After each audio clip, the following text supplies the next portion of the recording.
ঢাকায় খাওয়ার ঝক্কি যতটা, থাকার ঝক্কি আরও বেশি। এখানে একটা রাত কাটানোর জন্য কখনো কখনো রীতিমতো যুদ্ধ করতে হয়। সাদামাটা হোটেলেও খরচ করতে হয় 1000 টাকার বেশি। এই পরিস্থিতিতে দারুণ সুযোগ নিয়ে এগিয়ে এসেছে হাফেজি হুজুর মেহমানখানা। এখানে থাকা যাবে বিনামূল্যেই। মোহাম্মদপুর শিয়া মসজিদের পাশে একটি ভবনে রীতিমতো এলাহি কাণ্ড। পরিপাটি ও সুসজ্জিত বিছানা আর শীতাতপ নিয়ন্ত্রিত কক্ষে আপনি থাকতে পারবেন সম্পূর্ণ বিনামূল্যে। ঢাকায় যেখানে টাকার কাছে মাথা নত করে সবকিছু, সেই শহরেই এখনো মানুষকে আশ্রয় দেওয়া হচ্ছে ফ্রিতে। যেহেতু এটা সুন্নাহ, কোরআন এবং সুন্নাহর আদর্শ নিয়ে আমরা চলি, সেই হিসাবে আমাদের যে মেহমানখানার যে চিন্তাভাবনা, সে আমাদের কোরআন সুন্নাহ মোতাবেকই। যেমন আমরা সুন্নাহর দিকে তাকালে আল্লাহ রসুল সাল্লাল্লাহু আলাইহি ওয়াসাল্লাম একটা সুন্নত, যে মেহমানদের করে, এটা আল্লাহ রসুলের একটা সুন্নত।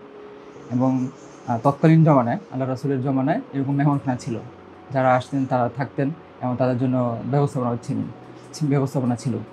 তো সেই সুবাদে আমাদের সুন্নতের অনুসরণে আমরা এটা করা।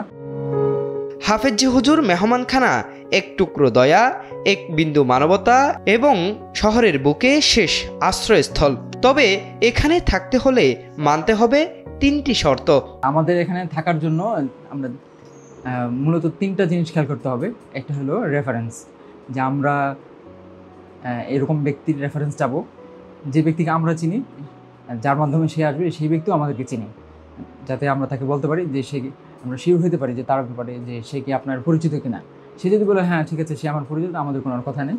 আর দ্বিতীয় হলো আমাদের এখানে তার পরিচয়পত্র অর্থাৎ এনআইডি কার্ড সাবমিট করতে হবে। আর 3 নম্বর, আমরা এরকম যেমন পরিপাটি করে রাখার চেষ্টা করি, সে যেন এই অনুপ্রেরণা নিয়ে যায় যে আমি যেরকম পাইলাম সেরকম রেখে যাই। মেহমানখানায় থাকার ব্যবস্থা চোখ কপালে ওঠার মতোই। সুসজ্জিত বিছানার পাশাপাশি আছে সোফা সেট ও মনোরম বারান্দা। আমি আমার ওয়াইফ নিয়ে ঢাকা আসছিলাম মানে ডাক্তার দেখানোর জন্য।